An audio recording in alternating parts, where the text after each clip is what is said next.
경기가 더 좋아진다라고 봐야 될까? 아니면 앞으로 더 안 좋아질 가능성을 열어놔야 되지 않을까라고 물어보신다면 저는 안 좋아질 가능성을 더 열어놔야 된다라는 말씀을 드리고요. 그럼 뭐 2023년 기대해도 좋다는 건지. 좋아질 변화들이 좀 많아진다. 경기는 시차를 두고 2023년 하반기부터 턴어라운드 할 것 같아요.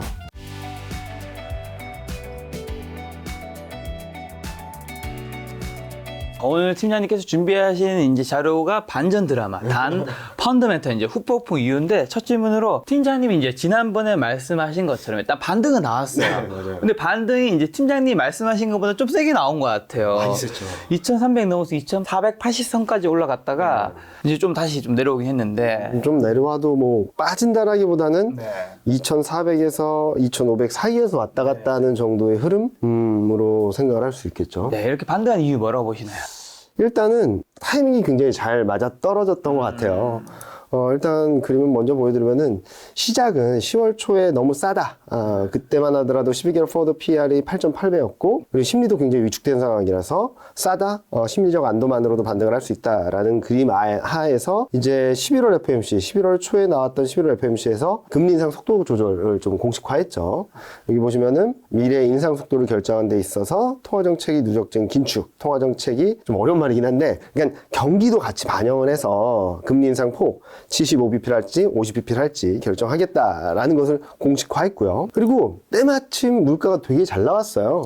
원래 예상치보다도 되게 낮게 나와서 그러니까 CPI는 7.7, 코어 CPI도 6.3 예상보다 더 낮게 나오면서 와 이제 물가가 꺾이는 건가? 라는 생각을 하면서 좀 시장이 환호를 했죠. 엄청난 환호를 했는데 자 근데 이 환호한 이유가 물가가 꺾여서 통화정책이 좀 완화적으로 갈 수 있어서 라고 봐야 될지에 대한 고민이 좀 커져요. 왜냐면은 지금 요 밑에 그림을 보시면은 이게 미국 월별, 그러니까 지금 올해 12월 달에 FOMC 한 번 남았고 내년 월별로 FOMC마다 금리가 기준금리가 어느 정도 갈 것인가 라는 컨센서스인데 5월, 6월쯤에는 5.1까지 올라갈 수 있다라고는 하지만 내년 말에는 4.6% 그러니까 25bp 두 번 정도 금리 인하할 수 있다라는 기대가 들어와 있거든요. 지금 연준은 금리 인상 속도 조절을 꺼내 들었습니다. 금리 인상을 하긴 할 텐데 금리 인상 폭을 조절할 수 있다라는 얘기를 했는데 시장은 금리 인하까지 간 거죠. 금리 인상 속도 조절이 금리 인상이 멈추고 금리 동결을 한 뒤에 그 뒤에 금리 인하가 들어와야 되는데 시장은 이만큼 앞서서 금리 인하까지 들어왔다는 거죠. 그래서 저는 지금 시장은 경기는 괜찮고 물가는 꺾였고 그런데 금리 인하는 가능하다. 라는 기대감까지 들어와서 좀 최근 시장 흐름들이 좀 과도하지 않나 반등한 폭이 좀 과도하지 않나라는 생각을 하고 있습니다. 문 팀장님 금리 인하 기대가 과도하다고 생각하는 이유는 뭔가요? 연준이나 그러니까 미국 중앙은행이나 어느 누구도 금리 인하나 금리 동결에 대한 얘기를 하진 않고 있어요. 오히려 많은 연준 위원들이 금리 인상 속도 조절을 다 얘기를 하고 있습니다. 근데 이건 속도 조절이거든요. 인상의 속도인 거죠? 그렇죠. 인상을 하는데 그 폭을 좁힐 수 있다 정도지 금리 인하는 얘기한 게 아니에요. 그렇죠. 그리고 많은 연준 위원들이 금리 인상을 멈춘다거나 금리 인하할 수 있다는 기대감을 굉장히 경계하고 있어요. 메리 델리라는 샌프란시스코 연은 총재 같은 경우는 금리 인상 중도는 논의 대상이 아니다. 그리고 블러드 연은 총재 같은 경우는 최소한 5에서 5.25까지 금리 인상을 해야 된다. 그리고 닐 카시카리라는 분은 인플레이션이 멈출 때까지 금리 인상을 이어가야 된다. 인플레이션 억제다. 라파엘 보스틱이라는 분도 충분히 제약적인 수준 통화정책을 필요로 하는데 아직 도달하지 못했다. 더 많이 금리 인상해야 된다라고 하는데 시장은 아니야. 23년 하반기에는 금리 인하할 거야. 라는 기대감들이 좀 강하게 들어왔다는 거죠. 그래서 제가 생각하는 것은 연준이 왜 금리 인상 속도 조절을 꺼내 들었을까를 고민하게 된다면 금리 인상은 해야 됩니다. 물가가 제대로 잡힌 건 아니거든요. CPI가 7.7 그리고 코어 CPI도 6%대라고 한다면 절대로적으로 낮은 상황은 아니에요. 그래서 물가를 잡기 위해서 금리 인상 사이클을 가야 되는데 지금 보면은 시기적으로 2022년 3월부터 금리 인상을 했으면 통상적으로 6개월에서 1년 정도 시차를 두고 금리 인상을 한 것들이 실물 경제에 영향을 주기 시작하거든요. 이런 것들을 걱정하다 보니까 ECB도 그렇고 미국 중앙은행도 그렇고 모두 다 금리 인상 속도 조절을 꺼내든 거죠. 자, 그럼 왜 꺼내들었을까? 물가를 잡기 위해서 금리 인상 사이클은 이어가야 되겠는데 경기 상황에 따라서 금리 인상 폭을 조절해서 물가를 잡을 때까지 금리 인상하겠습니다 라는 시그널인데 시장은 이거를 금리 인하 사인으로도 해석하면서 여기까지 해석하면서 좀 과도한 반응을 보인 것이 아닌가라는 생각을 하고 있는 것이죠. 근데 연준에서는 금리 인상 이제 속도 조절만 이야기를 했는데 시장에서는 왜 금리 인하 기대까지 하게 된 거예요? 일단은 시장은 통상적으로 어느 정도의 기준 라인이 있다고 보면은 이보다 넘어가는 기대를 하기도 하고 그 기대가 후퇴하기도 하고 막 이러면서 왔다 갔다 하는 거잖아요. 지금은 기대감이 좀 너무 과도하게 움직였던 것이 아닌가라는 생각을 하고 있고, 또 이따 좀 뒤에 보여드리긴 하겠지만 어떻게 보면 빌미는 연준이 제시한 것기도 해요. 9월 달에 점도표란 것들을 내놨는데 거기 점도표를 보면은 23년 평균값이 4.6, 24년 평균값이 3.9. 0.7%포인트가 정도의 격차가 있거든요. 그러니까 이 격차를 보고 24년은 무조건 금리 인하하겠구나. 그럼 23년 하반기부터 할 수 있는 거 아니야? 라는 기대로 시작되면서 물가 안정을 보이면서 이런 흐름들이 좀 발전됐다? 아니면 좀 앞서갔다? 라고 생각을 하고 있습니다. 자, 그럼 시장에서 기대하는 바대로 내년에 금리 인하를 할 수 있다면 2023년에는 금리 인상 만약에 상반기에 한 번 더 하고 그다음에 동결하고 그다음에 인하하는 이게 1년에 다 있는 거잖아요. 역사적으로 금리 인상과 동결과 인하가 한 해 있었던 적이 있나요? 없어요. 한 번도 없나요? 네. 있었긴 했는데 최소한 6개월 이상의 금리 동결 시간은 있었어요. 금리 동결하는 시간은 꼭 있었다는 있었었죠. 거군요. 근데 자, 그러면은 말씀하신 대로 금리 인하가 되려면 경기 상황이 어때야 될까요? 안 좋아야 되겠죠. 그렇죠. 근데 지금 경기 상황이 안 좋은 걸 반영을 하고 있을까요? 저는 지금 시장 상황들이 두 가지가 들어왔다고 생각을 하고 있어요. 경기는 괜찮은데 23년 하반기에는 금리 인하할 거야. 지금 요 두 개가 말이 안 된다라고 생각을 하거든요. 근데 시장은 지금 경기가 나쁘긴 한데 우리가 생각했던 것만큼, 우리가 걱정하는 만큼 나쁘진 않을 거야. 그런데 23년 하반기에는 2번 정도 금리 인하할 거야. 전 이게 좀 상충된다고 생각을 하고 있어요. 왜냐면은 금리 인하를 하려면은 말씀하신 대로 경기가 엄청 안 좋아져야 돼요.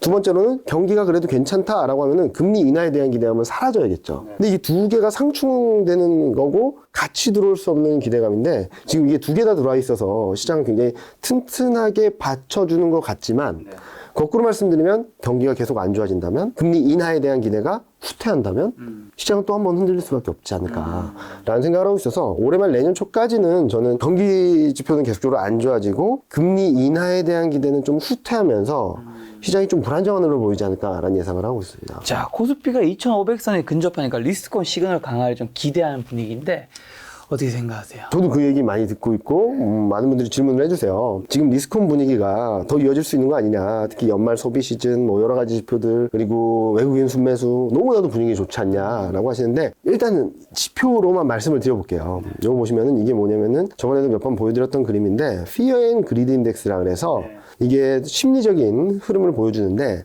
10월 초만 하더라도 이게 Extreme Fear였어요. 지금은 그리드 영역입니다. 그리고 요 레벨이 연중 고점까지 다 올라와 있어요. 그리고 요거 몇 번 보여드렸던 그림인데 개인 투자자들의 심리 지표인데 이게 거의 보합권까지 반등을 하고 등락을 보이고 있거든요. 즉 심리적으로는 안도할 만큼 안도했다라는 그림이고 이거는 매크로 리스크 인덱스라 해서 0.2에서 0.8을 왔다 갔다 하는데 통상적으로 0.8까지 올라가면 리스크에 대한 부분 걱정할 만한 변수들은 시장에 많이 반영됐기 때문에 이제 앞으로는 좋아질 겁니다 라는 시그널. 0.2 밑으로 내려가면 충분히 리스크 온 시그널이 반영됐기 때문에 앞으로는 리스크가 조금만 커져도 시장이 불안정해질 겁니다 라는 시그널인데 이게 10월 초만 하더라도 0.9를 넘었다가 쭉 떨어져서 0.1, 0.2를 깨고 내려왔다가 이제 막 올라오는 상황이거든요. 이렇게 보면은 리스크 온 시그널이 강화된다라기보다는 리스크 오프 시그널이 더 나올 가능성이 높지 않나라는 생각을 하고 있고 빅스라는 변동성 지표도 지금 최근 20%까지 내려왔거든요. 그렇게 본다면 전저점 수준까지 다 내려와 있어서 저는 지금 상황에서 더 좋아질까? 리스크 온 시그널이 더 강해질까? 라고 물어보신다면 오히려 리스크 오프 시그널이 좀 더 명확해지고 변동성이 커질 가능성이 단기적으로 높아지고 있다라는 말씀을 드리고 있습니다. 최근에 근데 외국인 순매수 이어지고 있는데 시장 상승에 외국인 순매수가 힘을 좀 실어주지 않을까요? 엄청 힘을 실어주고 있는 거 맞아요. 그리고 요 위에 그림 보시면 요 빨간색이 원화 약세 강도거든요. 그러니까 위로 올라가면은 달러보다도 원달러 환율이 더 많이 올라간다라는 그림인데 여기 한번 보시면 등락은 있긴 하지만 외국인이 꾸준히 사고 있어요. 그래서 제가 생각하기로는 2020년 이후 쉬지 않고 팔았던 외국인 매도세가 일단락되고 매집을 하는 것 같긴 해요. 빠지면 좀 적극적으로 사고 좀 오르면은 좀 차익 실현하고 또 빠지면 적극적으로 사고 또 오르면 차익 실현하고 그러면서 조금씩 모아가고 있는 것이 아닌가라는 생각은 하거든요. 자, 그러면은 외국인 수급이 더 이어질까를 고민하는 것도 있겠지만 얼마나 외국인이 움직여야지 시장의 변동성이 커질까라는 부분이죠. 요 밑에 그림을 한번 보시면 요게 회색선이 선물 매매를 누적한 겁니다. 통상적으로 시장 방향성에 대한 베팅이 나올 때는 선물 매매 가지고 좀 방향성이 만들어져요. 여기 보시면은 선물 매도가 쫙 나오면서 올해 상반기까지 6월 달까지 시장이 엄청나게 많이 밀렸잖아요. 그런 흐름들이 나타났고 그 다음부터는 외국인이 현물은 사는데 그냥 중립이에요. 방향성에 대한 베팅은 들어오지 않고 있습니다. 다만 밀리면 사고 반등하면 좀 차익 실현하고 하는 모습들이죠. 에이, 그러면 외국인이 꾸준히 사네, 시장 좋겠지라고 많이 말씀을 하시는데 요 그림을 볼게요. 7월부터 8월까지 외국인이 6조 4,500억을 샀어요. 그래서 2,300을 좀 살짝 이탈했다. 2,270에서 2,540까지 올랐습니다. 한 270포인트 정도 올라왔죠. 그런 동안에 6조 4,500억을 샀다는 거예요. 근데 2,540에서 2,130까지 갔는데 외국인이 2조 5천억밖에 안 팔았어요. 6조 4,500원을 사니까 230포인트 정도가 올랐는데 2조 5천억을 파니까 400포인트 이상 빠진 거죠. 410포인트가. 그리고 2,130에서 2,480까지 한 350포인트가 오르는 동안 6조 4,700억을 산 거죠.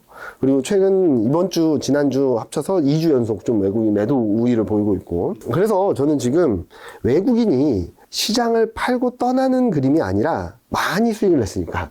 왜냐면 10월, 11월 합쳐서 지수로만 10% 이상 수익을 냈고요. 환율로만도 8% 이상 수익을 내고 있어요. 그러면은 종목별로 따지면은 20%, 30%까지 수익을 낸 상황이라서 좀 차익 실현 심리만 조금만 커져도 시장이 많이 휘청일 수 있다. 왜냐면은 9월 달처럼 외국인이 2조 5천억만 팔아도 400포인트 이상 빠지는 그림이 나왔었던 거거든요. 지금 시장의 수급의 문제는 매수 주체가 없다는 거예요. 누군가 그런 비유를 많이 하죠. 무거운 공을, 큰 공을 산으로 끌어올리는데 엄청 힘이 들어요. 근데 어느 정도 높이까지 올라왔다가 그걸 손을 놓기만 해도 공은 엄청 빠른 속도로 밑으로 내려가죠. 그런 상황이 아닌가라는 생각을 하고 있어서 외국인 수급은 꾸준히 들어올 것 같긴 해요. 근데 일시적인 차익 매물만으로도 현재 코스피 시장은 많이 휘청일 수밖에 없다라는 말씀을 드리고 있습니다. 자, 그럼 물가도 꺾였고 어느 정도 얼마 전 발표해서 소매 판매도 좋아했는데 경기를 걱정하는 이유는 뭘까요? 많은 분들이 경제지표는 괜찮지 않냐라고도 말씀을 많이 하세요. 근데 그 하나하나를 따져보고 여러 가지 경제지표들을 조합해서 보면 꼭 좋다고 말할 수 있을까라는 생각을 하거든요. 일단 물가지표를 보시면은 물가가 서프라이즈가 나온 건 맞습니다. 그리고 저희도 물가가 이제 앞으로는 좀 꺾여서 안정세를 보일 수 있다라고 생각을 하고 있어요. 근데 물가 서프라이즈 원인을 한번 보자는 거죠. 그동안 물가가 너무 높아요 했던 휘발유, 주거 서비스는 전월 대비로도 계속 올라가고 있어요. 근데 떨어지고 많이 꺾인 걸 보면 중고차, 의복, 의류 이게 전부 다 소비랑 관련된 거예요. 자, 내가 갖고 있는 돈이 좀 줄어들면 차를 바꾸고 싶어도 좀 망설여지겠죠. 그렇죠. 옷을 사고 싶어도 좀 많이 사기보다는 좀 필요한 것만 사겠죠. 그리고 의료 서비스도 미국은 워낙 의료비가 높으니까 비싸니까 병원 갈 것도 좀 약 먹고 버틴다든지 뭐 그러겠죠. 이게 경기가 좀 안 좋아지고 있다는 시그널이 아닐까라는 생각을 하나 하고 있고요. 그리고 아까 말씀하셨던 것처럼 소매 판매는 굉장히 잘 나왔습니다. 1.3 최근 몇 개월 내 가장 좋은 모습이거든요. 근데 이상한 것은 산업 생산은 안 좋았어요. 그러니까 자, 경기가 진짜 좋으려면 어떻게 되냐면 소매 판매가 좋아서 물건이 잘 팔리면 어떻게 해야 될까요? 생산을 더 많이 해야죠. 그렇죠. 생산은 안 좋았어요. 더 눈에 띄는 것은 공장 가동률은 떨어졌어요. 자동차를 빼고는. 자, 이건 뭘까를 조합해서 생각을 해보면 의복 가격은 떨어졌습니다. 소매 판매는 높아졌는데 생산은 떨어졌어요. 저는 재고를 좀 털어내는 과정이 아닌가라는 생각을 하고 있어요. 특히 이번 주말이 이제 또 블랙 프라이데이잖아요. 그렇죠. 그걸 앞서서 할인을 굉장히 빨리 했거든요. 인터넷이나 뉴스 같은 것들을 보시면 아시겠지만 11월 초부터 뭐 10월 말부터 막 할인 행사에 들어왔어요. 그러면서 가격은 싸게 물량을 밀어내면서 좀 소매 판매는 좋은 것처럼 보였지만 여기 보시면은 이게 판매 마이너스 재고인데 이게 낮다라는 것은 이게 마이너스에서 커진다는 거는 재고가 너무 많다는 거예요. 이거를 털어내는 과정이 있었던 것이 아닌가. 그러면은 거꾸로 말씀드리면 연말 소비 시즌이 우리가 기대했던 것만큼 좋지 않을 수 있다. 그리고 소비가 이번이 피크가 될 수 있다. 굉장히 싼 가격에 많은 것들을 밀어냈으니까 그 다음에는 더 이상 물건을 많이 안 사도 되잖아요. 그런 것들이 나오게 된다면 아마도 경기 지표는 지금보다도 조금 더 안 좋은 그림들을 보여줄 가능성이 높지 않을까라는 생각을 하고 있습니다. 그리고 그런 것들이 전망치에도 녹아들고 있어요. 한번 보시면은 지금까지 괜찮은 건 맞습니다. 올해 GDP 성장을 본다 하더라도 1.8 미국이, 그리고 유로존은 뭐 3.1, 영국은 4.2래요. 근데 내년은 미국은 0.4, 유로존 마이너스 0.1, 영국 마이너스 0.6, 독일 마이너스 0.7. 그리고 3분기까지는 미국도 유럽도 경기가 괜찮았는데 앞으로의 경제 성장 전망을 보면 미국은 거의 0%대입니다. 유럽은 마이너스로도 간다는 전망이 들어오고 있어요. 그렇게 봤을 때 지금 현재 시점에서는 경기가 더 좋아진다라고 봐야 될까? 아니면 앞으로 더 안 좋아질 가능성을 열어놔야 되지 않을까라고 물어보신다면 저는 안 좋아질 가능성을 더 열어놔야 된다라는 말씀을 드리고요. 또 마지막으로는 이제 12월 2일 날 발표되는 실업률 데이터가 있죠. 저희는 실업률까지 반등하게 되게 된다면 아마 경기 쪽에는 진짜로 조심해야 된다라는 생각을 하고 있습니다.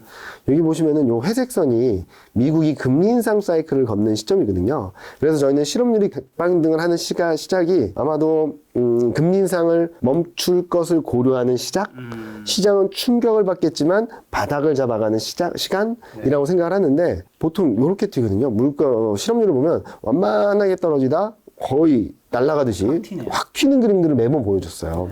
왜냐하면 고용지표는 수익지표이기 때문이에요. 기업 차원에서도 수익이 안 좋다. 업황이 어렵다라고 하면은 비용도 줄여보고 뭐 이것도 해보고 투자도 줄여보고 하다가 마지막에 구조조정을 하거든요. 그렇기 때문에 견디다 못해서 마지막에 튀는 그림들을 보여주고 있는데 요 밑에 보시면은 구인 건수가 최근 완전히 꺾여버렸고요. 그리고 대규모 감원 수도 지금 올해 최고치 2021년 하반기 최고치까지 올라가서 실업률까지 움직인다. 실업률까지 4%를 넘어서는 모습을 보여준다라고 한다면 시장에서는 경기 침체 가능성이 확 높아질 수밖에 없는 그런 그림이 나오지 않을까라는 예상을 하고 있습니다. 지금 그래서 빅테크 기업들도 감원들 많이 하고 맞습니다. 있어요. 뉴스 보시면 아시겠지만 메타, 아마존 뭐 전부 다 감원 뉴스만 나오고 있거든요. 근데 이게 아직까지 경제 지표에 반영되진 않은 것 같아요. 실업률에. 그게 12월 2일 날 발표되는 11월 실업률 그리고 1월 초에 발표되는 12월 실업률에 반등하는 모습들을 보여주게 된다면 시장에서는 좀 불안정한 흐름, 경기가 진짜 안 좋아지고 있구나라는 시그널로 인식을 하면서 변동성이 커질 가능성을 좀 열어놔야 되지 않을까라는 생각을 하고 있습니다. 실업률이 떨어질 때는 그래도 그 올라갈 때보다는 조금 이제 천천히 떨어지는데 네.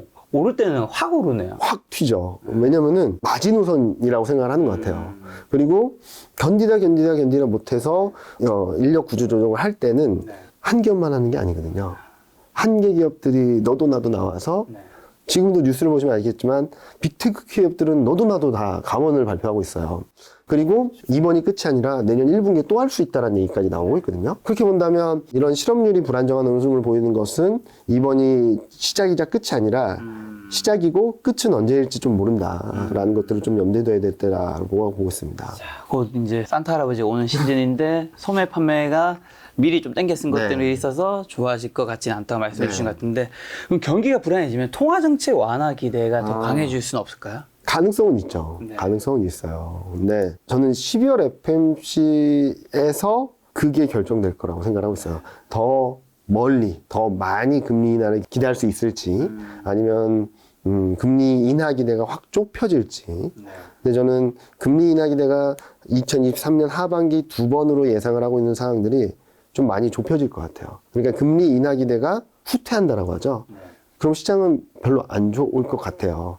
아까 말씀드렸던 경기가 괜찮은데 2023년은 금리 인하할 수 있어 라는 기대가 지금 들어와 있는데 경기는 우리가 생각했던 것보다 안 좋은 쪽으로 갈 수 있고 통화정책에 대한 금리 인하에 대한 기대가 후퇴를 하게 된다면 시장은 좀 단기적으로 변동성이 커지지 않을까라는 생각을 하고 있죠. 자, 그러면은 앞서 보여드렸던 연준 위원들 발언도 중요하지만 11월 FMC에서 파월 연준 의장이 기자회견에서 어떤 얘기를 했는지를 좀 볼게요. 보시면은 파월 연준 의장도 금리 인상 속도 조절에 대해서 어느 정도 명확하게 말을 해줬습니다. 그런데 최저금리 수준은 지난번 9월 달보다도 더 높아질 수 있다.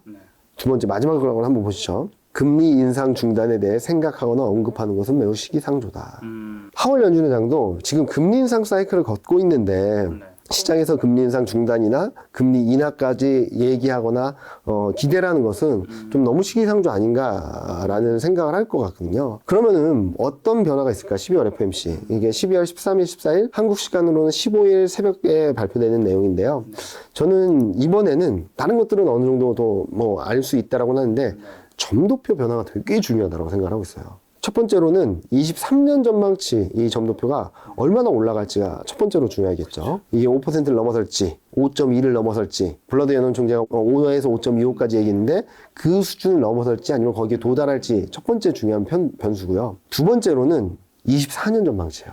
아까 잠깐 말씀드렸죠. 시장이 금리 인하를 기대하기 시작한 빌미가 이 그림인 것 같아요. 자, 연준 위원들 대부분이 여기 위치에 있었는데 점도표가 24년에는 전부 다 밑으로 내려왔죠.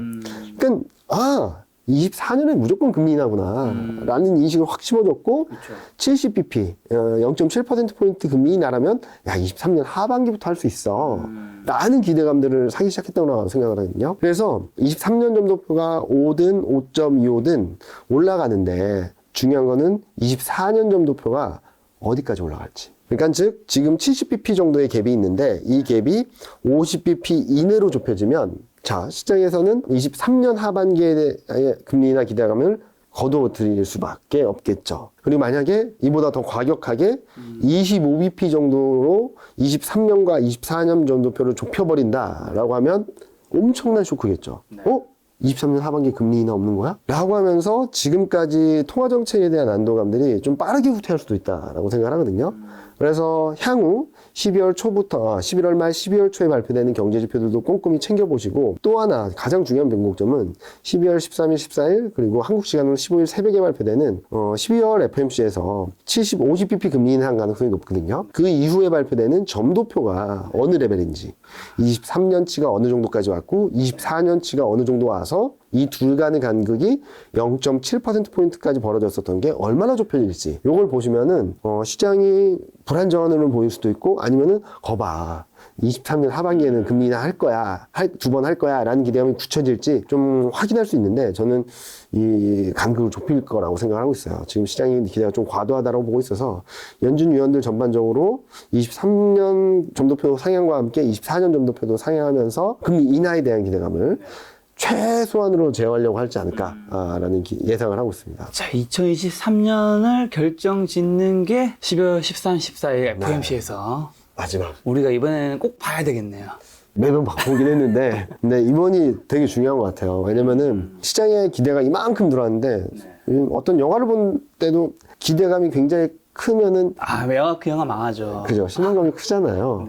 그래서 지금은 기대감이 너무 큰 거 아닌가라는 걱정을 해야 될 때다라는 말씀을 드리고 있고 12월 FOMC 전부터도 좀 시장이 불안정한 흐름을 보일 수도 있다라고 생각하고 있어요. 그래서 최근 시장 흐름을 보면은 코스피가 2,400, 2,450에서 왔다 갔다 하고 있는데 꼭 분위기가 올해 8월 달이랑 비슷한 것 같아요. 자, 7월, 8월 달에 반등을 했던 것도 물가 꺾였다. 금리 인상폭 75bp 아니라 50bp일 거야. 경기는 괜찮아.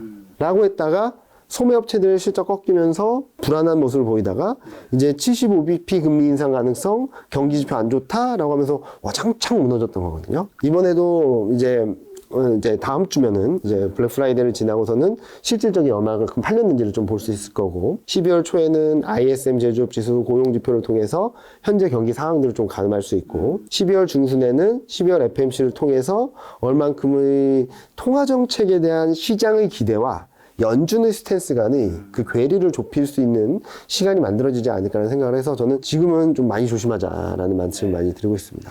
자, 달러. 원달러 환율도 반등할 거로 보나요? 지금 원래는 1,440원까지 갔다가 격하게 떨어졌었죠. 격하게 떨어졌죠. 네, 1,400원 초반까지 갔다 다시 살짝 올라오긴 했는데 저번 시간에 달러 인덱스는 105포인트, 원달러 환율은 1,350원 정도까지는 떨어질 수 있습니다. 그때 사시면은 연말까지 한 10% 정도 수익을 낼 수 있습니다. 라는 말씀을 드렸었는데 지금이 좀 달러나 원달러 환율 좀 살 수 있는 기회가 아닌가라는 생각을 하고 있어요. 저희는 그때 말씀드렸던 것처럼 105포인트, 지금 장중으로 보면 105포인트 후반대에서 등락을 보이고 있거든요. 저희는 여기서 바로 내려가진 않을 것 같아요. 내년 전망에 있어서는 저희는 좀 내려갈 거로 보고 있는데 올해 말 내년 초까지는 위쪽으로 한 번 더 올라갈 수 있는 룸이 있다. 첫 번째로는 미국 경기까지 안 좋아지겠죠. 두 번째로는 미국 경기가 안 좋아지는데 더 안 좋아지는 나라가 있죠. 유럽. 그러면은 안전자산 선호 심리 플러스 유럽이 약함으로 인해서 유로와 약세가 맞물리면서 달러 인덱스는 전고점을 넘어설 수 있다라고 생각을 하고 있고요. 전고점이요? 1,500원 갈 수도 있다는 얘기인가요? 원달러 환율 기준으로 그렇게 보고 있어요. 그래서 지금은 1,300원을 바로 깨기는 어려울 것 같아요. 그런데 여기서 뭐 바닥을 잡고 이렇게 우하향하는 그림이냐 그렇진 않을 것 같고 2022년 말 23년 초에는 전고점을 넘어서 1,500원 근처 또는 돌파 시도도 할 수 있다고 보고 있는데 그렇게 보는 이유는 첫 번째 경기가 좋아지기는 좀 어려울 것 같아요.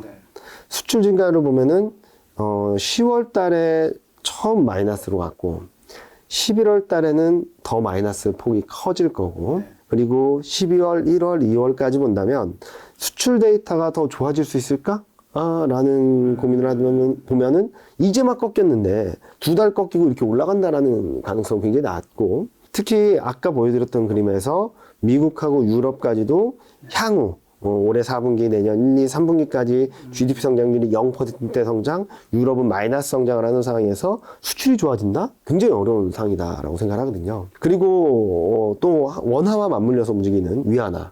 이번에도 경제지표 굉장히 안 좋게 나왔거든요. 아직까지 중국 경제가 본격적으로 안정을 찾지 못했다는 측면들 또한 위안화 약세, 원화 약세 압력을 높여주면서 1,500원 선을 넘어서는 그림이 한 번 정도 나올 수 있겠다라는 생각을 하고 있죠. 물론 올해 말 내년 초를 지나면서 하향 안정세를 보일 수 있다라고 생각을 하지만 최근까지 올라왔던 원달러 환율이 1,300원 초반까지 갔던 그림 그리고 코스피가 저희가 예상했던 2,380선을 훌쩍 넘어서 2,480까지 올라갔던 그림들은 좀 코스피는 오버슈팅, 원달러 환율은 좀 언더슈팅이 나온 것이 아닌가라는 생각을 하고 있습니다. 야, 지금까지 팀장님이 입고 오신 이제 상의 색깔처럼 이제 파란색으로 가득 안 좋은 이야기 좀 가득한 것 같은데 지금까지 코스피 하락 가능성 언급해 주셨는데 그럼 2023년 전망 자료 제목은 또 반전 드라마. 그럼 뭐 2023년 기대해도 좋다는 건지. 네, 일단은 저는 더 안 좋아지면 안 좋아질수록 좋아질 변화들이 좀 많아진다. 지금 솔직히 말씀드리면 경기는 괜찮은데 금리는 인하할 거야 라는 게 안 맞다 그랬잖아요. 근데 이게 맞춰지려면은 경기가 진짜 안 좋아져서 금리 인하 가능성이 열려버리는 것도 괜찮은 시나리오죠.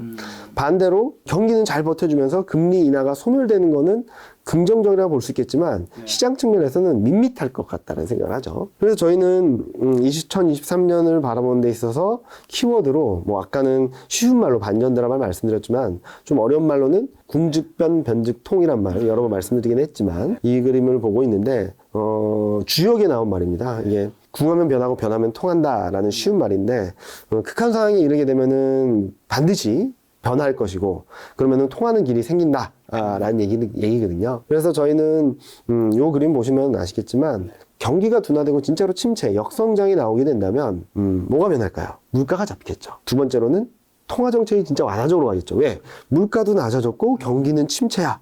그러면은 통화정책을 완화적으로 안 갈 이유가 없죠. 오히려 더 빨리 가야 되겠죠. 그런 상황이 된다면 경기는 이렇게 사이클이라서 2022년 4분기, 2023년 1분기, 2분기까지 역성장을 하게 된다면 그 다음에는 이 역성장했던 것들이 기조효과가 들어와요.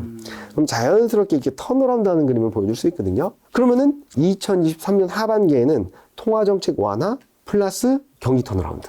요게 좀 맞춰질 것 같아요. 그리고 미국이 금리 인상을 멈추고 통화정책을 완화 쪽으로 방향성을 잡으면은 달러는 약해지겠죠. 그런 사이클을 본다면 내년 2023년 2분기를 지나면서 하반기부터는 경기 턴어라운드, 통화정책 완화, 달러 약세 이런 것들이 맞물리면서 시장 흐름에는 훨씬 더 긍정적인 좋은 환경을 만들어주지 않을까라는 생각을 하고 있어서 저희가 예상하는 그림은 이런 그림입니다. 최근 좀 급반등이 나서 2400선 중후반까지 올라왔는데 여기서 치고 올라가는 건 좀 어렵다. 오히려 경기가 안 좋아지고 그로 인해서 경기가 불안해지고 실적도 많이 안 좋아지는 그림이 나타나면서 좀 더 내려가게 된다면 2000선 초반, 2050선 저희가 7월 달부터 말씀드렸던 레벨이긴 한데 이 레벨 전후에서는 바닥을 잡고 우상향하는 턴어라운드 하는 모습을 보여줄 거다라는 예상을 하고 있어요. 여기 턴어라운드의 시작은 첫 번째가 물가가 안정되고 통화정책이 완화적으로 갈 수 있다는 것들이 구체화될 수 있는 것. 특히 3월 FMC를 전후로 해서 금리 인상을 멈추는 그림들이 나올 수 있다고 생각하고 있고요. 금리 인상을 멈추게 되면 첫 번째로 나타날 수 있는 것은 채권금리 하락, 달러 약세 그림들이 나오면서 바닥을 잡고 반등을 하겠죠. 그리고 이제 2023년 1분기, 2분기를 지나면서 가장 먼저 움직일 것은 반도체예요. 반도체 실적이 2023년 1분기, 2분기쯤 바닥을 잡고 올라오면서 시장을 좀 주도할 거라고 보고 있고요. 이 과정에서 이제 2분기, 3분기를 지나면서 경기가 저점을 통과했다, 턴어라운드 한다 라는 기대들이 들어오면은 2023년 하반기부터는 본격적으로 상승하는 흐름들을 보여줄 수 있다라고 생각하고 있고요. 물론 이 레벨이 더 높아질 수 있냐 없냐 이 문제는 아마 실적이나 경기가 얼만큼 빠르게 올라오느냐가 중요하겠죠. 저희는 현재로서는 실적이나 경기가 빠르게 올라오지 않는다 하더라도 2600선 회복은 충분히 가능하다라는 말씀을 드리는 거고요. 실적이나 경기 회복세가 좀 빠르게 전개되게 된다면 상단은 조금 더 높아질 가능성도 열려 있다라는 말씀을 드리고 싶습니다. 이 코스피 차트 보니까 3천이 이렇게 높은 데였거든요. 엄청 높은 데죠. 네. 네. 그러니까 지금 보면은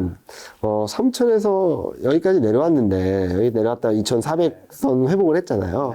근데 만약에 제 전망이 틀려서 여기서 바닥을 잡고 우상향한다고 하더라도 수익을 낼 수 있는 구간은 충분히 있거든요. 그래서 지금은 너무나도 불안정한 것들이 많은 상황에서 지금 상황에서는 따라가지는 말자. 아직까지는 좀 조심해야 되고 확인해야 될 때다라는 말씀을 많이 드리고 있습니다. 자, 나빠질수록 좋아질 것들이 이제 많아진다. 뭐 위기가 끝나고 나면 뭐 기회가 찾아온다는 말 같기도 한데 좀 이해가 안 되기도 하고 어렵기도 한데 하나씩 좀 더 풀어주신다면 물가는 좀 낮아질까요? 그쵸. 물가는 낮아질 것 같아요. 일단은 경기가 안 좋아지면 유가나 원자재 가격들은 떨어지겠죠. 그리고 아까 말씀드렸던 것처럼 올해 말 내년 초에는 달러도 또 한 번 좀 올라올 수 있거든요. 자, 그러면 경기가 안 좋아진다? 달러는 강하다. 그리고 원자재 가격들이 조금 더 압박을 받을 수 있을 것 같아요. 특히 WTI 유가 같은 경우는 최근 80달러 밑으로 내려가고 있잖아요. 일정 부분 중국 제로 코로나 정책이 계속되고 있다. 플러스 경제 지표들이 좀 불안정하다라는 것들이 반영이 되고 있다라고 생각하거든요. 그런데 그 가정들을 다 빼고 현재 월 평균 가격 정도만 유지된다 하더라도, 그러니까 유가나 곡물 가격이 더 떨어지지 않는다고 하더라도 2023년 1분기에는 마이너스로 가요. 그럼 여기서 생각할 수 있는 건 또 하나 있죠. 한국 무역 수지 적자. 곡물 가격이든 이런 원재료 가격들이 마이너스로 가게 된다면 무역 수지 적자도 좀 줄어들겠죠. 그럼 내년 1분기에는 원달러율이 좀 더 내려갈 수 있는 힘이 세지겠죠. 물가도 안정을 찾을 거고, 특히 유가는 곧바로 물가에 CPI 반영되기 때문에 아마 내년 1, 4분기에는 물가를 끌어내리는 힘이 좀 셀 거라고 생각하고 있고, 시차를 감안해서 본다 하더라도 곡물 가격들은 그러니까 음식료 가격들은 아마 올해 말 내년 초를 지나면서 좀 꺾이지 않을까라는 예상을 정도로 할 수 있을 것 같아요. 그리고 많은 분들이 걱정하시고 왜 이렇게 안 잡히냐라고 하시는 CPI 안에서도 주택 물가인데 이건 아직까지 올라가고 있습니다. 근데 저희는 시차를 감안해서 본다 하더라도 이거는 시간의 문제지 방향성의 문제는 아닌 것 같아요. 보시면은 주택 판매 지수, 잠재 구매 지수 다 떨어져서 지금 뭐 2000 금융위기 이후 수준까지 다 내려와 있고요. 주택 가격 변화율 또한 지금 굉장히 빠른 속도로 둔화되면서 이때만큼 빠르거든요. 이때만큼 둔화되는 속도가. 그래서 물가는 좀 안정을 찾을 수 있겠다. 주택 물가도 시차를 감안해서 보면은 2023년 1, 4분기 정도에는 좀 안정권으로 들어가겠다라는 생각을 하고 있고요. 마지막으로는 침체가 오거나 경기가 진짜 안 좋아지면 물가는 항상 이렇게 툭 떨어졌어요. 근데 몇몇 분들은 요거를 걱정하시더라고요. 70년대 중반, 80년대 초반. 봐라, 경기 침체인데 물가는 폭등했지 않냐. 이때는 좀 달라요. 이때는 석유 파동이 있었습니다. 유가가 엄청나게 올라가가지고 경기가 더 안 좋아지고 있음에도 불구하고 석유 파동으로 인해서 유가가 폭등하고 물가가 계속 올랐던 거거든요. 근데 지금은 유가가 더 폭등을 하는 그림인가요? 아닙니다. 좀 더 떨어지고 있고요. 보셔야 될 것은 심리 지표인 것 같아요. 기대 인플레이션. 1980년대 때를 보면은 침체로 들어갔음에도 불구하고 기대 인플레이션이 계속 올라갔죠. 이게 아마 유가 영향이 좀 더 컸던 거로 보고 있어요. 최근에도 유가가 반등을 하면서 기대 인플레이션이 반등을 하긴 했지만 최근 유가가 다시 80달러 밑으로 가고 있다는 점들에 있어서는 요게 내려가고 안정을 찾으면서 70년대와 80년대와 다른 물가 안정이 경기가 안 좋아지면 안 좋아질수록 물가가 더 내려가는 그런 그림을 보여줄 수 있지 않을까라는 예상을 하고 있습니다. 경기가 안 좋은데 물가는 낮아진다. 그럼 당연히 뭐 통화정책은 완화적으로 갈 것 같은데. 그쵸. 그래도 경기가 안 좋은데 경기와 통화정책 조합이 2023년에 좀 어떨까요? 통화정책이 지금 안 좋아진다고 해서 내일 바로 금리 인하하는 건 아니거든요. 그럴 순 없죠. 속도를 전환하고 방향성을 전환하는데 좀 시간이 걸립니다. 그래서 금리 인하까지는 좀 모르겠어요. 좀 봐야 될 것 같아요. 근데 여기 보시면 아시겠지만 금리 인상을 멈춘 다음에 몇 달 동안은 거의 1년 넘게는 이렇게 멈추는 구간들이 꼭 있었어요. 이때도 그렇고. 근데 지금은 시장은 5월, 6월까지 금리 인상하고 그다음부터 금리 인하한다는 기대를 하고 있는 거거든요. 이게 좀 과도하다라는 말씀을 드린 거고, 만약에 지금 경기가 진짜 안 좋아지게 된다면 요때처럼 경기 안 좋아질 때 금리 인하, 경기가 살아나면 금리 인상, 또 경기 안 좋아지면 금리 인하, 금융시장이 불안하면 금리 인하, 금리 인상, 이런 걸 반복할 수 있다고 생각하거든요. 이렇게 말씀을 드리면 많은 분들이 돈은 안 들어오잖아. 2008년, 2020년 돈을 엄청나게 풀어서 유동성이 풍부했는데 지금은 돈을 안 푸니까 유동성은 풍부하지 않은 거 아니야? 라고 하실 수도 있는데 여전히 돈은 많아요. 여기 보시면은 이게 미국 중앙은행이 갖고 있는 자금이거든요. QT라 그래서 유동성을 흡수합니다 라고 계획을 이렇게 파란색처럼 세워놨는데 아직까지 그만큼 못하고 있습니다. 이 사이클을 본다면 아마 2023년 3월 달 정도까지도 연준이 미국 중앙은행이 갖고 있는 자금은 한 8조 원 중후반대가 될 것 같아요. 돈이 많은 거예요, 아직까지. 그래서 지금은 어마어마한 유동성이라는 호수가 있는데 지금 움직일 수 있을 만한 물꼬가 다 막혔을 뿐이지 이게 통화정책 완화라는 시그널로 인해서 풀리게 되면 자금이 빠르게 이동할 수 있다고 생각하거든요. 실제로 국내 변수에 있어서도 자금들이 묶여있고 잠겨있고 숨어있는 거지 소멸되고 모질한 상황은 아닌 것 같아요. 저희 대신금융그룹에도 저축은행이 있어요. 몇 달 전이긴 한데 저희 대신저축은행에서 되게 큰 지점 중 하나가 압구정 센터가 있어요. 그쵸. 압구정이 제일 크겠죠. 네. 근데 몇 달 전에 5.85% 특판 예금이 나오니까 밖으로 줄을 서 있었어요. 밖으로까지. 5.85. 네. 최근 6%까지 나오더라고요. 저축은행은. 신용위기, 유동성 위기가 오려면 사람 돈이 말라야 돼요. 말라야 된다는 말이 무슨 말이냐면 사람들이 저금할 돈이 아예 없고 돈을 계속 빼서 써야 되는 거예요. 근데 예금금리 많이 준다라고 하면은 온갖 돈이 집중되고 있죠. 숨어있던 돈들이 막 나오고. 그런 상황이라서 뭐 글로벌 전체적으로 지금은 유동성이 부족한 게 아니라 유동성이 많긴 한데 움직이지 않고 숨어있고 웅크려 있을 뿐이다. 이게 통화정책 완화적으로 가게 된다면 이런 흐름들이 좀 바뀔 수 있다라는 말씀을 드리고 있고, 아까 질문하신 것처럼 그로 인해서 채권금리 먼저 떨어질 것 같아요.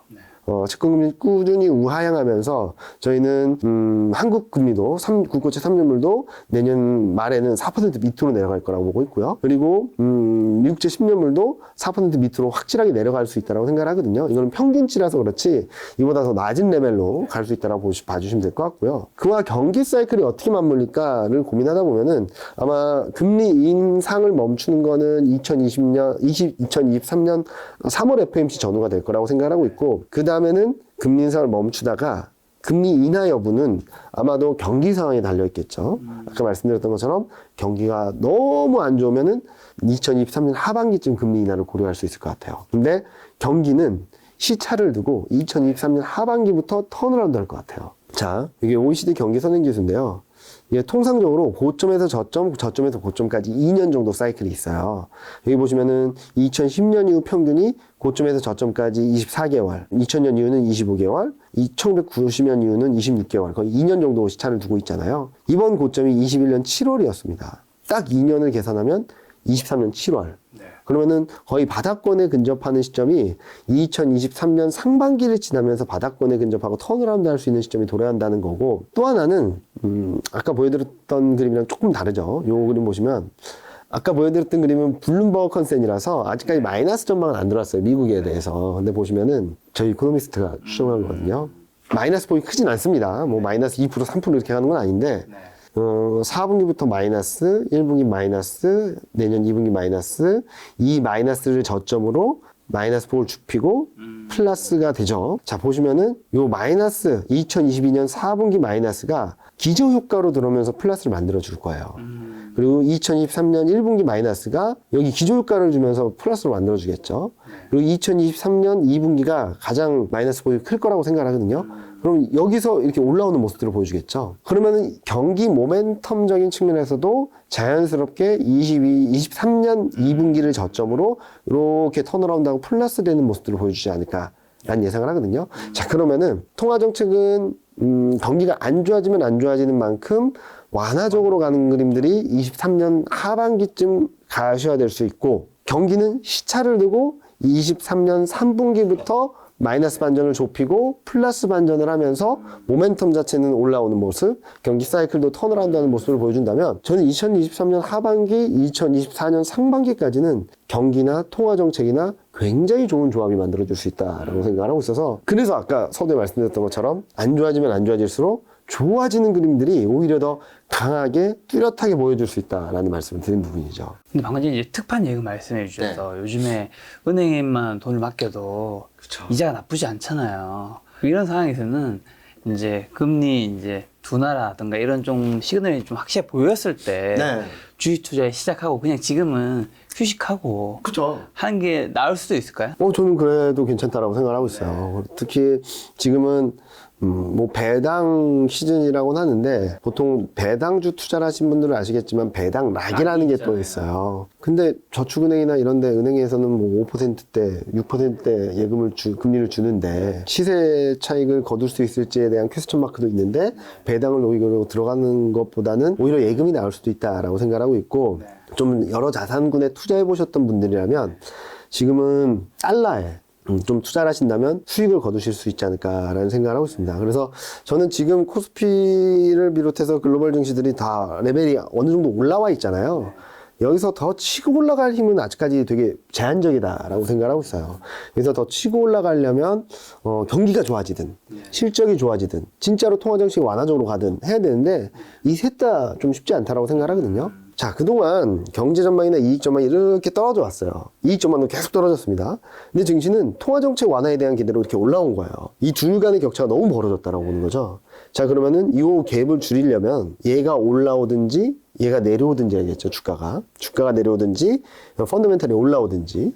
근데 이게 올라오기 쉽지 않을 것 같다는 생각을 하는 거죠, 당분간은. 그러면은 이 갭이 더 벌어지기보다는 지금 굉장히 많이 벌어진 상황이기 때문에 멀지 않은 시점에 주가가 내려오면서 이 둘 간의 간극이 좁혀지고 어느 정도 좁혀진 다음에는 새로운 국면에 대한 기대감들로 다시금 바닥을 만들어주지 않을까라는 예상을 하고 있습니다. 예금 금리 높은 시중은행 김작가 TV에서 유료 광고 기다리고 있겠습니다.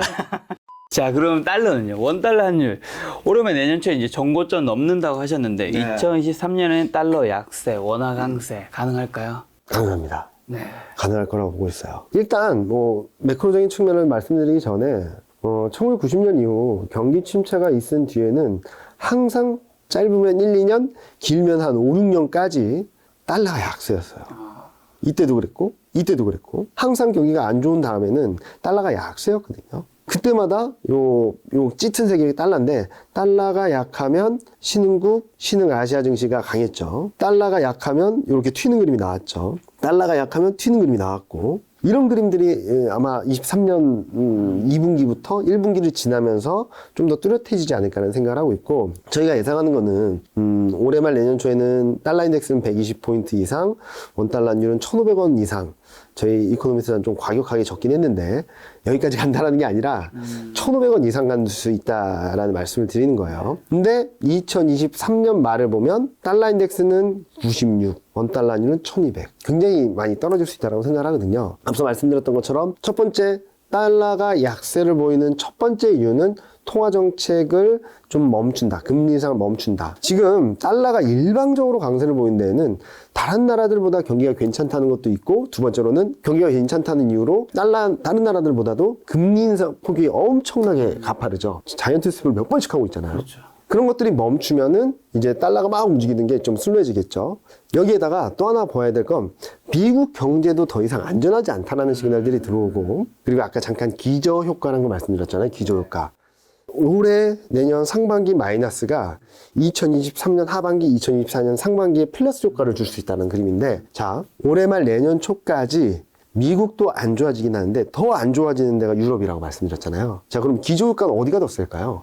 유럽이요. 왜?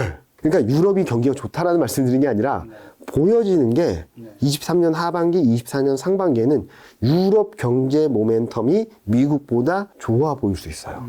그럼 유로 강세, 달러 약세. 그런데 보니까 달러는 뭐 3분기 때 바닥을 잡고 등락을 보인다라고 생각을 하는 것 같은데 왜 원달러 환율은 더 빠진다라고 생각을 하니? 라고 물어보신다면 원달러 환율은 달러의 약세보다 좀 더 강할 것 같아요. 그 이유는 중국에 있습니다. 중국에 있다. 그러면은 중국 제로 코로나 풀고 뭐 그런 겁니까? 저희는 제로 코로나 정책이 완만하게 완화될 수 있다. 그리고 경제에 미치는 영향력도 점차 줄어들 수 있다라는 가정을 하고 있는데 언제 끝납니다. 라는 말씀은 아직 안 드리고 있어요. 그러니까 기본 가정은 중국 제로 코로나 정책이 지속되는 가정 하에 완만하게 약해지고 그리고 경제에 미치는 영향력도 점점점 줄어든다라는 가정을 하더라도 저희는 내년은 중국 경제가 좀 상대적으로 선방해주지 않을까라는 예상을 하고 있습니다. 자, 미국하고 유럽이 왜 경기가 불안정해지냐 말씀드렸죠. 금리 인상을 지금까지 엄청난 속도로 빠르게 해왔는데 이 금리 인상의 여파가 경기 쪽으로 들어올 수 있으니까 6개월에서 1년 정도 시차를 두고 자, 미국, 유럽, 한국과 정반대의 정책 스탠스를 보였던 나라가 딱 하나 있죠. 중국. 중국은 거의 올해가 경기 침체 같은 분위기였어요. 그래서 금리 인하하고 유동성 풀고 재정 정책 집행하고 막 난리를 쳤거든요. 근데 경기가 안 돕니다. 아직까지. 소매 판매도 여전히 마이너스고요. 전년 대비. 그게 시차를 두고 내년 경기를, 중국 경기를 조금 더 안정적이게 만들어주지 않을까라는 생각을 하고 있어요. 그렇게 보면 지금까지는 미국 경기만 이렇게 좋았던 그림에서 좋았던 그림, 그리고 유럽 경기, 그리고 중국 경기만 다 안 좋은 그림이었는데 내년에는 미국도 슬로해지는데 중국하고 유럽 경기가 좋은 것처럼 보여진다는 거죠.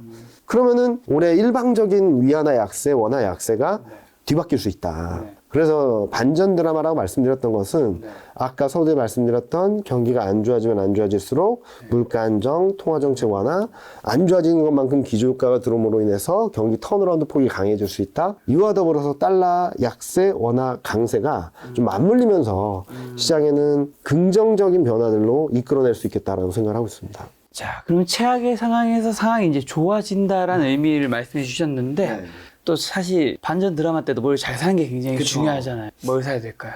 저는 2023년 4년이 업종이나 종목 선택이 굉장히 중요하다고 생각을 하고 있어요. 왜냐면은 차별적인 동력을 갖고 있는 업종들이 너무 뻔한데 여전히 이쪽만 좋아 보여요. 자, 이런 거 보여드릴게요. 다 뻔하죠. 반도체, 전기차, 2차전지, 신재생에너지, 방산, 국방. 자, 이게 왜 뻔하면서도 봐야 되느냐? 모든 나라들이 반도체, 전기차, 2차전지, 신재생에너지, 방산 쪽에 돈을 쏟아붓고 재정을 집행하고 정책을 쏟아내고 있습니다. 왜냐면은 이 산업 분야들이 탈세계화, 궁극적인 목표인 각자 도생을 위해서 없어서는 안 될 산업이에요. 반도체가 없으면 뭘 할 수 있을까요? 그렇죠. 그리고 에너지 독립이 안 된다면 결국에는 어느 나라에든 의존을 할 수밖에 없는 거고 자주 국방을 할 수 없다면 어느 나라에든 또 의존을 할 수밖에 없는 상황이에요. 미국 같은 경우는 지금 반도체 법안을 가장 먼저 통과시켰어요. 바이든 행정부에서. 그리고 미유럽은 반도체에 대해서 별거 안 한다라고 생각할 수 있지만 반도체 이니셔티브라는 기구를 설립해서 반도체 육성 정책을 펼치고 있고요. 그리고 중국은 뭐 다 아시다시피 제조 2025 반도체 굴기 여전히 막 진행하고 있습니다. 전기차, 2차전지, 신재생에너지는 미국은 IRA 법안, 뭐 다들 아시겠죠. 유럽은 리파워 EU라 그래서 우크라이나 러시아 전쟁이 더 발발하니까 신재생에너지를 비중을 늘리는 속도를 더 가속화하자. 그래야지 러시아에 대한 의존도를 빠르게 덜어낼 수 있다라는 생각을 하면서 더 가속화하자라는 정책을 내놓고 있고 중국은 뭐 정부 차원에서 신재생 에너지 정책을 좀 드라이브를 걸고 있고 들리는 소문에 의하면은 최근 이슈가 되었던 사우디 네옴시티에도 중국이 상당 부분 입찰에 참여했고 어느 정도 비중을 가져간다는 얘기까지 들리고 있어요. 어느 정도 경쟁력을 갖고 있다는 얘기도 되겠죠. 자, 그러면은 반도체, 전기전자, 2차전지, 신재생에너지에 모든 나라들이 역량을 기울이고 있다는 거예요. 육성하고 성장시키고 우리가 헤게모니를 쥐기 위해서. 그리고 국방은 미국이 더 이상 글로벌 군인, 글로벌 경찰 역할을 안 해주다 보니까 유럽 쪽에서는 국방비 지출을 엄청 늘리고 있고요. 최근 보면은 중동도 이렇게 미국이랑 좀 등을 돌리려고 하고 있잖아요. 중동에서도 엄청나게 국방비 지출을 하고 있습니다. 이런 것들을 본다면은 절대적으로 산업 사이클 뿐만 아니라 정책이나 재정이나 그리고 글로벌 트렌디한 흐름들에 있어서 반도체, 전기차, 2차전지, 신재생에너지, 방산까지로 계속 뭔가가 집중되고 압축되는 모습들을 보여주고 있다라고 생각하고 있습니다. 요즘 뭐 2차 전지는 분위기 뭐 굉장히 좋지만 반도체는 최근 분위기 별로 안 좋은데 반전이 가능할까요?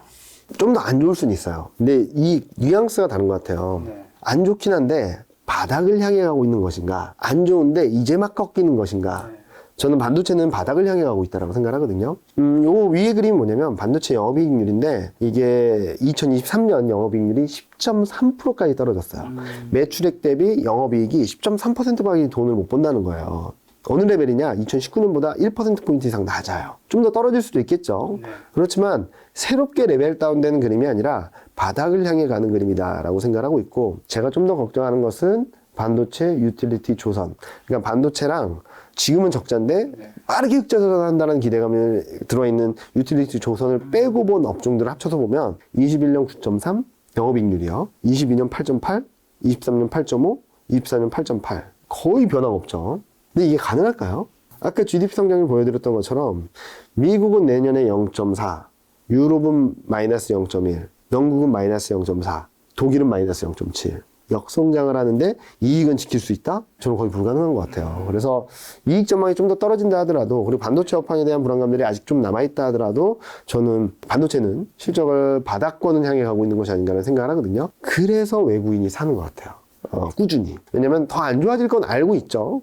근데 더 안 좋아진다 하더라도 이게 바닥을 다지는 과정이지 새롭게 이렇게 올라가다가 쭉 떨어지는 과정은 아니라고 보는 거죠. 특히 이런 그림이 나타나게 된다면 저는 2016년, 17년하고 좀 비슷할 수도 있다라고 생각하고 있어요. 이때 어느 때냐면 2016년, 17년 코스피는 26% 정도 올랐거든요. 반도체 지수 자체가 100% 올랐어요. 어마어마한 상승을 했거든요. 이때도 반전의 시작은 실적 턴어라운드였습니다. 23년 1, 2월, 1, 2분기 중에 진짜로 반도체 시장이 바닥을 잡는다면 턴어라운드 하겠죠. 자, 그리고 또 하나는 2016년 저점 당시랑 지금이랑 반도체 업종 기업들의 분위기가 되게 비슷해요. 2016년에도 실적 업황이 안 좋으니까 뭘 했냐면 투자 계획을 철회하거나 축소를 했어요. 지금도 그렇죠. 이때 2016년에도 지금도 투자 계획을 철회하거나 축소하지 않는 기업이 딱 하나 있습니다. 삼성전자. 그래서 그때랑 너무 비슷한데, 자, 투자 계획을 철회한다는 게 무슨 뜻이냐면 투자 계획을 세울 때는 수요를 예측하고 이 수요에 맞춰서 공급을 맞춰가기 위해서 투자 계획을 세우는 거죠. 근데 투자 계획을 줄이고 철회되고 하면은 시간을 두고 본다면 향후 수요가 우위를 보이는 구간으로 들어갈 수 있다는 거예요. 그래서 이때도 2017년 아무것도 안 했는데 턴어라운드 했습니다. 그리고 2017년 하반기부터는 서버 수요라는 게 새롭게 들어오면서 폭발적으로 늘어났거든요. 이번에는 서버 수요 같은 뭔가의 플러스 알파 수요가 들어올지는 좀 봐야 되겠어요. 그렇지만 2023년 하반기, 2024년 상반기 정도까지는 앞서 말씀드린 수요 공급단에 있어서 공급이 줄어들므로 인해서 수요가 우위를 보이는 구간으로 들어가게 된다면 반도체 업황 자체는 자연스럽게 올라갈 수 있다. 그러면은 2016년, 17년과 같이 반도체가 코스피 상승을 주도하고 이끌어가는 그런 흐름이 나타나지 않을까라는 예상을 하고 있습니다. 2016년과 17년과 비슷한 장세가 전개될 수 있다. 근데 그때는 완전히 소수 업종이나 종목으로 좀 쏠렸던 것 같은데 당시 시장 흐름의 특징이 어떻게 될까요? 2016년, 17년 말씀드리면 펀드 매니저분들은 깜짝 놀라세요. 와, 반도체만. 그렇게 어려운 시장이 또 온다고? 이렇게 말씀을 하시거든요. 모두 회피하지 않았어요. 극소수만 회피했습니다. 요 밑에 그림 먼저 보시면 2016년, 17년 2년 동안의 수익률인데 반도체, IT 가전, 철강, IT 하드웨어, 은행, 에너지, 화학, 소프트웨어 이 8개 업종까지만 코스피보다 수익률이 좋았고 나머지 18개 업종은 코스피보다 수익률이 나빴어요. 그리고 그 중에 절반은 수익률이 마이너스였어요. 코스피는 26%가 올랐는데 업종 수익률은 2년 동안 마이너스였다는 거예요. 완전히 차별화된 거거든요. 그래서 그러면 이 8개 업종은 어떤 기준으로 산출된 건가를 봤더니 여러 가지를 해봤는데 결과적으로 이익이에요. 결국엔 이익. 2017년에 1년간의 영업이익을 얼마나 끌어가는지를 봤더니 압도적으로 반도체가 63%였고요. 전체 영업이익 개선 폭이 100이라고 한다면 그 중에 63%가 반도체 하나에서 나온 거예요. 그럼 압도적으로 수익률이 좋았죠. 그 다음에 조선인데 얘는 빠르게 흑자 전환을 하면서 올라오는 거라서 조금 봐야 될 것 같아요. 그 다음에 3위가 은행이죠. 수익률적인 측면에선 5등. 그리고 5등이 IT가전, 수익률은 2등. 이익 기여도 화학은 6등, 수익률은 7등, 에너지는 7등, 수익률은 6등, 철강은 8등, 수익률은 3등. 이익 개선 기여도 상위권에 있는 업종들이 아웃퍼폼할 확률이 굉장히 높았다는 거죠. 얘네들만 갖고 있었으면, 한 10위까지만 갖고 있었으면 시장에서 질 일이 없었다는 거예요. 그런 그림들을 본다면 이번에도 실적을 기준으로 봐야 되지 않을까라는 생각을 하고 있고, 어느 때보다 실적이 굉장히 중요한 2023년, 24년이 될 거다라고 생각을 하고 있습니다. 자, 그럼 지금도 같은 기준 실적으로 주목해야 될 업종은 어디가 있을까요? 같은 맥락에서 한번 보여드리면은, 요거 밑에 그림 보시죠. 23년은 턴어라운드 해라서 이렇게 이익 개선 기여도를 보긴 좀 어려워요. 그래서 아까도 2017년을 보여드렸던 것처럼 2024년을 보여드리면, 자, 반도체 56.8%입니다. 압도적이죠. 그리고 화학, 그 다음에 조선도 이번에도 흑자 전환이 기대되면서 막 올라오는 그림이고, 자동차, IT 가전, 상사자본재, 소프트웨어. 자, 화학에는 2차 전지, 신재생에너지 관련주, 자동차에는 전기차, 수소차, 그리고 뭐 자동차 부품주들이 있겠죠. IT 가전에는 2차 전지와 IT 수요와 관련된 종목들, 그리고 상사자본재는 지주사도 있지만 방산 관련주랑 신재생에너지 관련주들이 좀 많아요. 그리고 소프트웨어는 인터넷 업종이 있죠. 자, 지금은 전적으로 이익만 가지고 본 거예요. 근데 아까 제가 처음 말씀드렸던 탑다운적인 측면, 정책적인 측면, 그리고 큰 트렌드에서 흐름들을 보면은 매칭이 되는 업종들이 몇 개 있죠. 반도체, 2차 전지, 자동차, 그리고 방산, 그리고 신재생에너지. 얘네들은 탑다운으로 봐도 바텀업으로 봐도 이렇게 교집합이 만들어지고 있다고 생각할 수 있겠죠.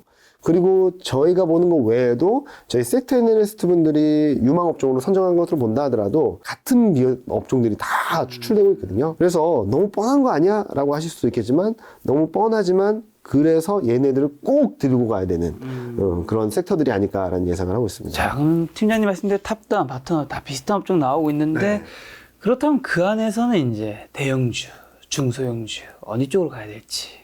대형주입니다. 대형주. 요 그림들 몇 가지 보여드리면요. 요게, 요 회색이 원달러 환율이에요. 원달러 환율이 떨어질 때 외국인이 사고, 올라올 때 팔고, 떨어질 때 사고 같은 그림이 보여지긴 하는데, 이거를 달러 대비 원화 강세 강도를 봤어요. 무슨 말이냐면, 달러 인덱스가 1% 빠지는데, 원달러 환율은 몇 프로 빠지냐, 더 강하냐, 이 그림들을 보여주는데, 이때랑 거의 그림이 굉장히 더 비슷한 것 같은 느낌이 들잖아요.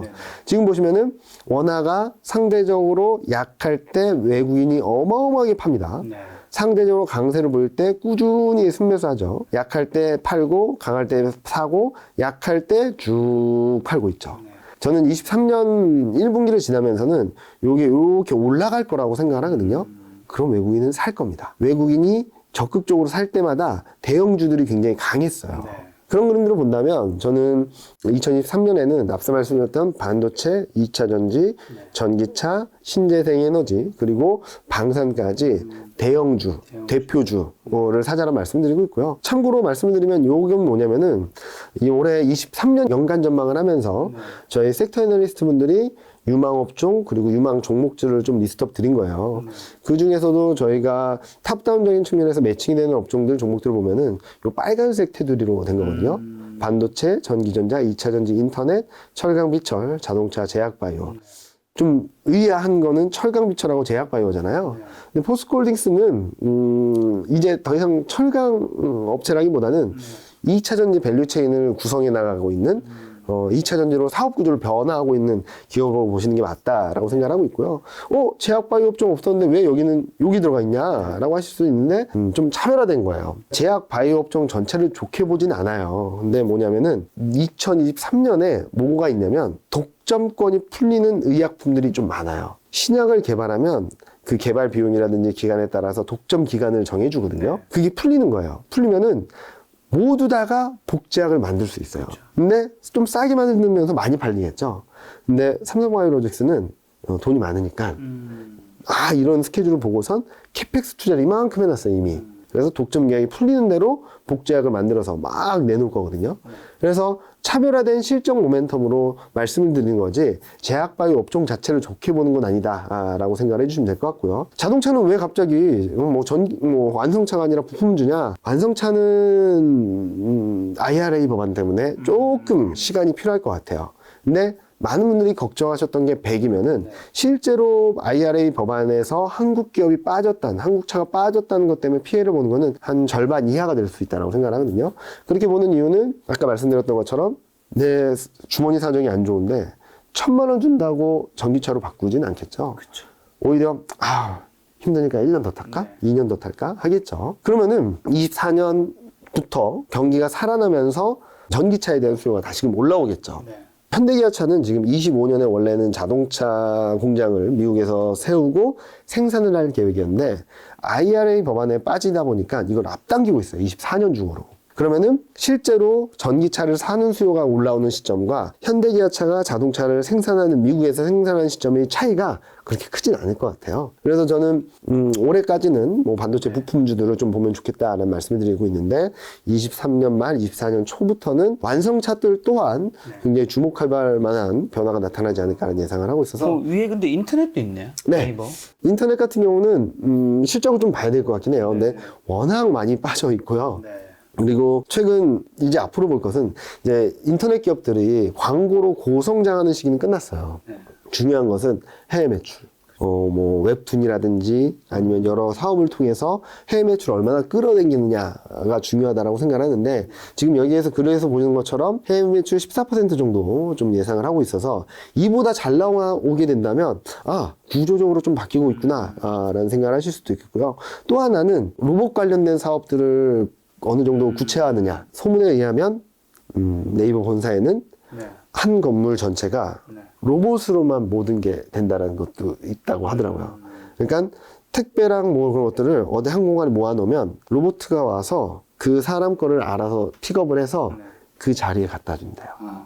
그런 것들을 상용한다든지 뭔가 어느 정도 사업적으로 구체화하는 내용들이 나오면 굉장히 좋아질 거라고도 생각을 하거든요. 그런 것들을 종합적으로 봤을 때 네이버는 진짜 뭐 인터넷 업종이 굉장히 어려운 상황이라고 볼 수는 있겠지만 지금보다 더 나빠지기보다는 바닥을 다지는 과정을 거치면서 실적이 올라오는지 특히 해외 매출 비중이 올라오는지를 좀 확인하고 대응하신다면 크게 무리가 없겠다라는 생각을 하고 있습니다. 말씀하신 그러면 로봇 테마는요? 2023년에. 로봇 테마는 지금 저희가 탑다운으로서 이렇게 드릴 만한 종목이 많지 않고 작은 종목들이 많고 그래서 아마 저희 뭐 중소형주 하는 스몰캡 하는 친구들하고 얘기를 해봐서 만약에 관련된 종목들이 있거나 저희 그 친구들이 좀 추천하는 게 있으면 다음 시간이나 뭐 시장 분위기가 좋아질 때 한번 보여드리도록 하겠습니다. 네, 마지막으로 삼성전자는 여쭤봐야죠. 좋습니다. 지금보다 좀 더 안 좋아질 수 있어요. 그리고 주가가 지금보다 조금 더 내려올 수 있는데 저는 전저점을 깨진 않을 것 같다는 생각을 하거든요. 그리고 여기서 한 5% 10% 정도 조정받으면 분할 매수하셔도 크게 무리가 없다라고 생각을 하고 있어요. 그러니까 제가 말씀드리고 싶은 거는 올해 말 내년 초 시장이 안 좋아진다라고 해서 시장이 망가지는 그림이 아니라 사는 기회라는 거예요. 근데 지금 2480, 2450 대비해서 봤을 때 이 갭이 크다라는 거죠. 그래서 지금은 잠시 피해 있다가 매수할 기회를 찾아보자라는 말씀을 드리는 거고 삼성전자 같은 경우는 여러 가지 업황이라는 그런 것도 있지만 또 하나는 중국과 대만 간의 관계가 좀 안 좋아지면 안 좋아질수록 삼성전자에는 반대급부가 있을 수 있다라는 얘기도 돌고 있거든요. 뭐냐면은 지금 여러 기업들이 TSMC의 파운드리 이렇게 시스템 반도체 거기에 의존하고 있는데 미국하고 중국하고 대만 간의 관계가 안 좋아지면 여기다 다 주기가 좀 부담스럽겠죠. TSMC에. 그러면 이거를 조금씩 떼가지고 어디에다 줄까를 생각을 해보면 그리고 이것들이 진짜로 현실적으로 가시화되게 된다면 저는 굉장히 좋은 그림이 만들어질 수 있다고 생각을 하고 있고 실제로 수출 데이터를 한번 천천히 보세요. 메모리 반도체랑 시스템 반도체의 수출 금액이 비슷해졌거든요. 물론 메모리 반도체가 워낙 안 좋은 것도 있지만 시스템 반도체는 꾸준히 올라오고 있다는 거니까 그런 것들이 역전되는 시점 또는 TSMC로 집중되었던 물량들이 삼성전자로 움직이는 모습들이 보여진다거나 아니면 조짐이 나타나게 된다면 주가 레벨은 지금보다는 더 높을 수 있다. 다만 올해 말 내년 초에는 경기 불안 그리고 통화 정책에 대한 우려감, 기대감이 후퇴하는 것들, 달러가 좀 더 강해지는 그림, 원달러율이 레벨되는 그림, 이 와중에 외국인이 좀 차익 실현하는 매물이 출회되면서 출렁출렁하거나 변동성이 커질 수 있으니까 지금 접근하는 것보다 조금 기다렸다 접근을 하시면 좀 더 싸게 살 기회가 온다라는 말씀드리고 있습니다. 알겠습니다. 팀장님과 이제 매달 뵙고 있는데 한 번씩 이제 다음 달 12월에 이제 연말 특집으로 만나뵐 텐데 이제 다음 달에는 2023년 대전망 시간을 준비하시나요? 뭐 오늘 러프하게 말씀드리긴 했는데 아마 다음 시간에는 시장 분위기에 따라서 지금 시장을 어떻게 판단해야 될지 그리고 업종이나 이런 쪽에 있어서 조금 더 자세하게 설명을 드리도록 할 테니까 시장 상황 봐가지고 좀 유연하게 대응을 하도록 하겠습니다. 만약에 시장 분위기가 굉장히 안 좋다라고 한다면 시장 분위기가 안 좋음에도 불구하고 사야 되는 이유를 좀 더 집중적으로 말씀드리겠고요. 만약에 시장이 바닥을 잡고 움직인다거나 언더슈팅이 나왔다라고 하면은 좀 더 업종이나 종목 쪽에 좀 말씀을 드리도록 하겠습니다. 네, 근데 요즘에 패션 스타일이 저 오늘 힙합 하신 옷인 줄 알았습니다. 굉장히 요런 옷 선택은 누가 하신? 저는 아무런 선택권이 없고 그냥 와이프가 네. 입고 가라는 대로. 그러면 12월에는 혹시 이제 산타? 연말 산타니까 혹시 레드 복장인가요? 한번 찾아보겠습니다. 알겠습니다. 또 팀장님과는 12월에 뵙도록 하겠습니다. 오늘 만날 손님은 이경민 팀장님이었습니다. 지금까지 소중한 시간 함께 해주셔서 정말 감사합니다. 오늘도 김 작가였습니다. 고생 많으셨습니다. 감사합니다.